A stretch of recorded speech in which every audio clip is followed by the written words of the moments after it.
Ciao, I'm Julia and welcome to today's class. Let's start. Focus stacking is another super powerful tool in Photoshop that will allow you to elevate your photography and make you look like a pro and give your photos that polished look.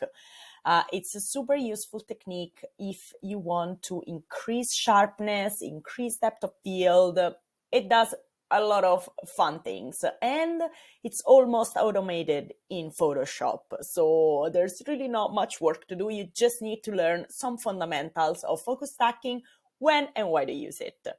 So sometimes you need more sharpness and a larger depth of field, and closing your aperture is just not enough, as well as not being the right solution. And I will explain to you why.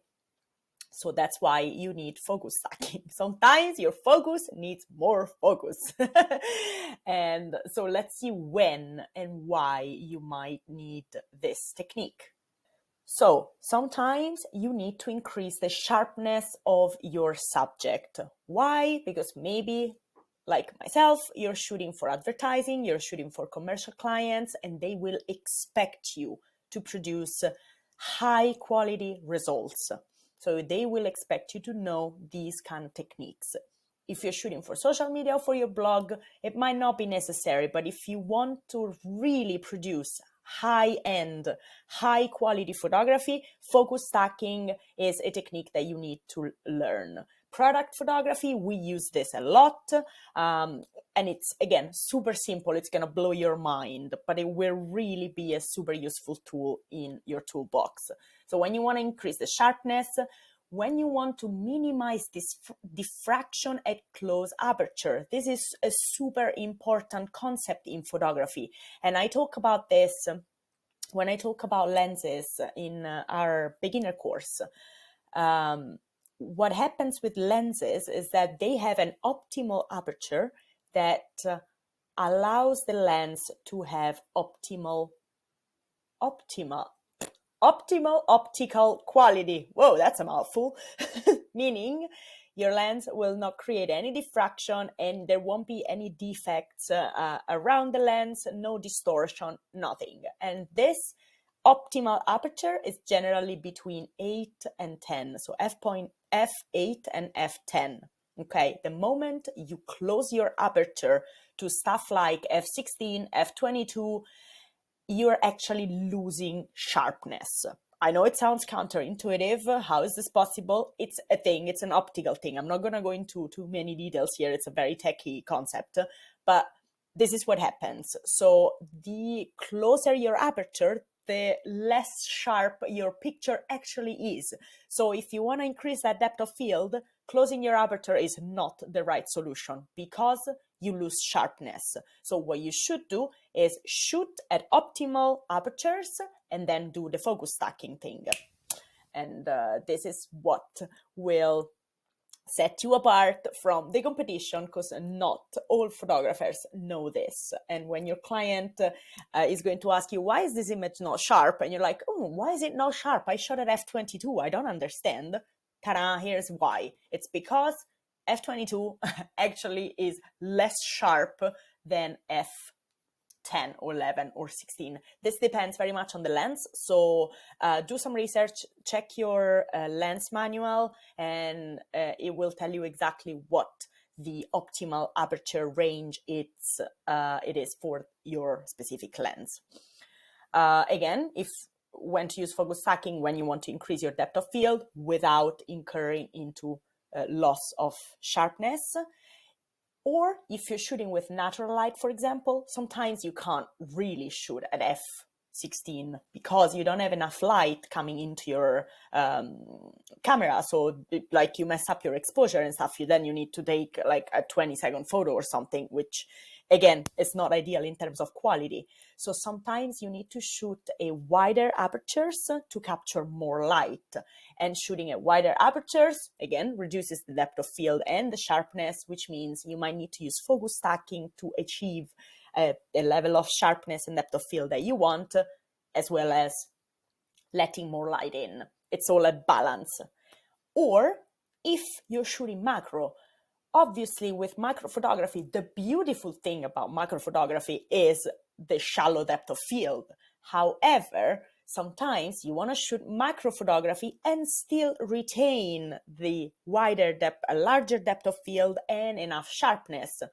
When is this a thing? For example, when you shoot products, or when you shoot like macro of like fruits, or macro of a dish that is a little bit bigger, and you want the whole dish in focus while retaining that beautiful soft blurry background. In product photography, we use macro a lot, and almost all of our shots are done with focus stacking, because again, we need to have that balance between the right sharpness, the right exposure, the right depth of field, and that's why we use focus stacking. So it's a super useful technique. And again, I keep repeating, it's so easy. It's basically like 2 clicks in Photoshop. So it's like really, it sounds like this amazing, mystical, fancy technique. It's 2 clicks. So we'll see how to do it in a minute. And there are 2 main phases in focus stacking. First phase is shooting the right way, so that your post-processing in Photoshop will be as smooth as possible. Again, 2 clicks and you're done. But we need to shoot these images in the right way. So basically, when you're shooting for focus stacking, what you're doing is you're capturing multiple images. Each of these images has a different focal plane, okay? So you're basically placing your focus on different parts of your image so that you're increasing the sharpness. So you might be placing the focus at the front of, let's say, your berry. You have a strawberry. You might be placing the focus at the front of your berry, shoot one image, then place it slightly backwards, shoot another image, then slightly backwards, shoot another image, and then at the end where the edge is, and shoot another image. So you end up shooting multiple pictures with different focal planes. There is no hard rule in terms of how many images you need to shoot, because that will depend on many factors, including how much you want in focus, including how sharp you want your subject, and including, like, for example, how much distance there is between your main subject and the background. So it's really dependent on many, many factors. However, I always recommend shooting more images than less images, the fewer images, because if you have more images, you can always decide not to use them. But if you are missing some key pieces because you shot fewer images, then in post-production, you're basically screwed. There's nothing you can do at that point, because maybe, like, you've already dismantled your set. So it's better to come home and have more raw material to work with in post-production than have less raw material, for obvious reasons, right? So always shoot more images than you think you need, especially when it's focus stacking, because I will show you in a minute, Photoshop does a really good job, but you need to provide Photoshop with enough pieces for it to put it together seamlessly, okay? And again, you will understand this better as I explain and as I show you the actual process in Photoshop. But I just want to cover some fundamentals. Some fundamentals of focus stacking. You need to shoot on a tripod. Paramount. You need to use manual focus and you need to use manual mode. Why is this? The images need to be exactly the same in terms of exposure, composition, angle, frame, light, settings. Everything in your frame, in your image, needs to be exactly the same. The only thing that needs to change is your focus. And that's why we use manual focus. So basically what you're doing is you're on a tripod, everything is still. And what you're doing is you're literally turning the focus wheel slowly as you shoot more images on different focal planes. This is basically what is happening. Take one picture with the focus at the front, shoot it, then move your focus slightly backwards, shoot it. Move your focus again slightly backward, shoot it.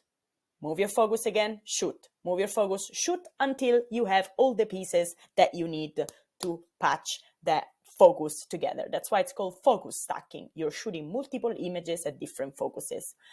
Let me show you a visual example of this, and it's all gonna make sense in a minute, and then we go into Photoshop and we see the whole process. So before we go into Photoshop, we are actually in Lightroom, where I have all the images from this session and a little, hello, something different that just ended up there.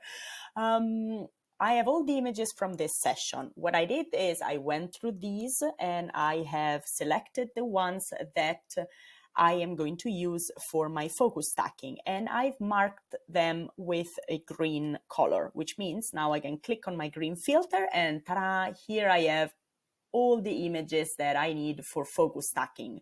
Let's look at them so that you can understand what I am referring to when I say that you need to shoot multiple images with different focal planes. So as you can see here, I am going to point it out because it's not maybe super obvious.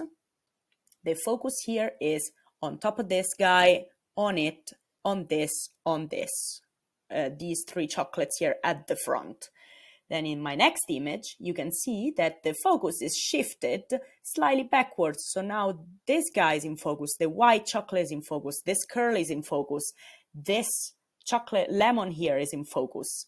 And then my next image, you can see that these guys are not in focus anymore, not as much in focus as they were before. Now the focus has shifted back here. So this chocolate is in focus, this curl is in focus, this guy here on the right is in focus, because again, I am shooting multiple images and I am shifting my focus backwards as I shoot. So with the next image, what's changed? Yes, again, my focus is still on this, but more on the one at the back as well. And my last image, you can see that these guys at the back are sharp, while these guys at the front are completely not sharp. So if we look at the last image that I shot with my focus completely at the back, where my chocolates are sharp, and the first image, where my front chocolates are sharp, you can immediately see the difference in focus, right? And all of these images in between are basically just the different focal planes that go from here, sharp front, to here, sharp back. Okay, so this is how you shoot for focus stacking. And then I now have 2, 4, 5 images. Those were just nice, a nice amount of images that I needed to shoot this set. And why did I shoot the focus stacking here? Because I was shooting at f16 on my 85mm lens. So my 85mm lens is a beast. She is a beauty in terms of optical quality. So I can shoot at f16 and I can have the right sharpness. With a 50mm lens, it's generally anything between f8 and f11. So f16, you would start losing some sharpness. I was shooting this with a flash, so my ISO is optimal, 100, no noise, say shutter speed that will allow me to freeze movement, so I don't have any camera shake. And obviously, because I am shooting with flash on a tripod, my settings aren't changing. Nothing is changing in these pictures except for the focus. Exposure is exactly the same. Settings are exactly the same. So now I have all my images that I'm going to use for the focus stacking here. So I select them all, right click with your mouse, and then you go edit in and you open as layers in Photoshop. And this will bring us into Photoshop so that we can see what to do next. Super, we're in Photoshop. You can see that all my pictures are here and it's again, all stacked nicely as layers. However, you might notice that they're not really well aligned, and that's due to the fact that changing the focus also changes the optical disposition as well a little bit. So first thing you want to do, you want to select all your layers, then go to Edit and go Auto Align Layers. The auto setting is definitely generally very good. You might want to tick the geometric distortion as well. However, if you've done that in Lightroom, it might not be needed. Now you let it work. This is going to take more or less time depending on the power of your computer and also how many images Photoshop is dealing with. Obviously, if you have 5 images, it might take like 2 minutes. If you have 12 images, it might take a little while longer. So we just let Photoshop do its thing now. Awesome, Photoshop is all done now, aligning the layers, so we can move on to our next step. Don't worry about any of that. We can either crop it out or we can use the content aware fill that I talk about in another tutorial, so check that one out, and then that's how you get rid of these little gaps there. Okay. Next step in terms of focus stacking, and this is where the magic happens. Again, make sure all of your layers are selected. Go back into Edit, and now we go to Auto Blend Layers.